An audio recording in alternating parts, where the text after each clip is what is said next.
चलिए सोचिए कि कोहरे, स्पंज और मक्खन में क्या समानता होती है। फॉग, स्पॉन्ज और बटर में क्या सिमिलैरिटी होती है। ये बताना थोड़ा मुश्किल है, लेकिन चलिए हम आपको बताते हैं। ये सभी पदार्थ कोलॉइड होते हैं। लेकिन आप सोच रहे होंगे कि ये एक दूसरे से काफ़ी अलग होते हैं, है ना? तो क्या इसका मतलब ये है कि कोलॉइड्स के भी अलग अलग प्रकार होते हैं? जी हाँ, इस वीडियो में हम अपने आसपास मिलने वाले कोलॉइड्स के कई उदाहरण देखेंगे और ये समझेंगे कि ये विभिन्न प्रकार के कोलॉइड्स क्या क्या है। ठीक है, तो विभिन्न प्रकार के कोलॉइड्स को समझने के लिए हमें कोलॉइड्स के घटकों को समझने की आवश्यकता है। एक कोलॉइड किससे बनता है? एक परिक्षिप्त प्रावस्था यानी कि डिस्पर्सिंग फेस और एक परिक्षेपण माध्यम यानी कि डिस्पर्सिंग मीडियम होता है। परिक्षिप्त प्रावस्था विलय जैसे कण यानी सॉल्यूट के जैसे पार्टिकल्स होते हैं जो परिक्षेपण माध्यम में परिक्षिप्त यानी डिस्पर्स्ड होते हैं। और परिक्षेपण माध्यम वो घटक है जिसमें परिक्षिप्त प्रावस्था निलंबित रहती है, सस्पेंडेड रहती है।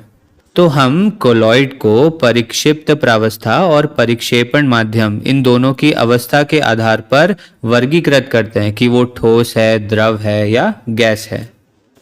तो चलिए अब विभिन्न प्रकार के कोलॉइड्स पर एक नज़र डालते हैं। शुरू करने के लिए मान लीजिए कि हमारे पास परिक्षिप्त प्रावस्था द्रव है यानी एक लिक्विड है।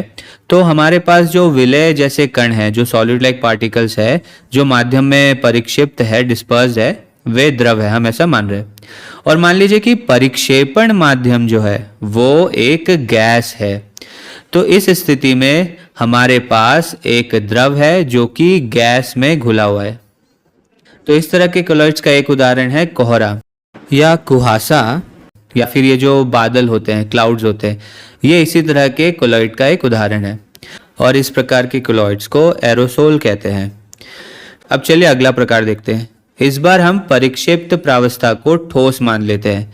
तो जो विलय जैसे कण है वो ठोस है यहाँ पर, और परिक्षेपण माध्यम जो है उसको अभी भी हम गैस ही मानते हैं। तो इसका उदाहरण है धुआं, स्मोक। आपको ट्रेनों या कारों से जो निकलने वाला धुआं होता है, जो मिलता है, वो इसी का उदाहरण है। और इस प्रकार के कोलॉइड को भी एरोसोल ही कहा जाता है। तो आपके पास जो उदाहरण है वो है धुआं या स्वचालित वाहनों का निथार। चलिए एक और प्रकार देखते हैं। इस बार हम परिक्षिप्त प्रावस्था को गैस मान लेते हैं। तो आपके पास गैस जैसे विलय कण होंगे, और इस बार हम परिक्षेपण माध्यम को द्रव मान लेते हैं, एक लिक्विड मान लेते हैं। अब इसका उदाहरण होता है शेविंग क्रीम, और इस कोलॉइड को फोम कहा जाता है। ये फोम है। चलिए एक और प्रकार देखते हैं। इस बार हम परिक्षिप्त प्रावस्था को द्रव और परिक्षेपण माध्यम को भी द्रव मान लेते हैं। इसका उदाहरण है दूध। दूध में परिक्षिप्त प्रावस्था और परिक्षेपण माध्यम दोनों ही द्रव होते हैं। और इस प्रकार के कोलॉइड को हम इमल्शन कहते हैं। तो दूध एक इमल्शन है।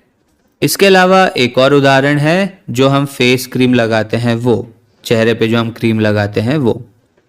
अब अगले प्रकार में हम परिक्षिप्त प्रावस्था को ठोस मान लेते हैं और परिक्षेपण माध्यम को द्रव मान लेते हैं। इसका एक अच्छा उदाहरण कीचड़ है, मड है। और इस प्रकार के कोलॉइड को सोल कहते हैं। अब अगले प्रकार में हम परिक्षिप्त प्रावस्था को गैस और परिक्षेपण माध्यम को ठोस मान लेते हैं। तो क्या आप इसका कोई उदाहरण सोच सकते हैं? तो अगर आप सोचे तो यहाँ पर होगा ये कि आपके पास जो ठोस है उसमें कई स्पेसेस होगी, कई छोटी छोटी जगह होगी जिसमें वायु उपस्थित होगी। तो एक ठोस के बीच में अगर वायु उपस्थित है तो उसका एक बहुत ही कॉमन एग्जाम्पल है, उदाहरण है स्पंज। स्पंज में ऐसे ही होता है। स्पंज जो होता है वो एक ठोस है और उसमें हवा के कणों की जगह होती है, बीच बीच में हवा के कण मौजूद होते हैं। और इस प्रकार के कोलॉइड को भी फोम कहा जाता है। स्पंज के अलावा रबड़ भी इसी का एक उदाहरण है। अब अगले प्रकार में परिक्षिप्त प्रावस्था द्रव है और परिक्षेपण माध्यम एक ठोस है। इसका एक बहुत अच्छा उदाहरण मक्खन है, बटर है या जेली है। और ऐसे कोलॉइड्स को जेल कहा जाता है। अंत में अगर हम परिक्षिप्त प्रावस्था को ठोस मान ले और परिक्षेपण माध्यम को भी ठोस मान ले तो इसका एक उदाहरण मिलेगा रंगीन रत्न पत्थर यानी जेमस्टोन्स। रत्न ऐसे कोलॉइड होते हैं जिसमें परिक्षेप्त प्रावस्था और परिक्षेपण माध्यम दोनों ही ठोस होते हैं। इस प्रकार के कोलॉइड्स को हम ठोस सोल कहते हैं। अब एक चीज पर ध्यान दीजिए, अगर आप ठोस सोल और सोल में अंतर देखें तो ठोस सोल में परिक्षेपण माध्यम ठोस होता है और सोल में परिक्षेपण माध्यम द्रव होता है। जैसे कीचड़ है तो वो थोड़ा सा द्रव होता है उसमें, तो ये दोनों के बीच का अंतर है। ठीक है, तो ये सभी विभिन्न प्रकार हो गए कोलॉइड्स के जिन्हें आप अपने आसपास देख सकते हैं।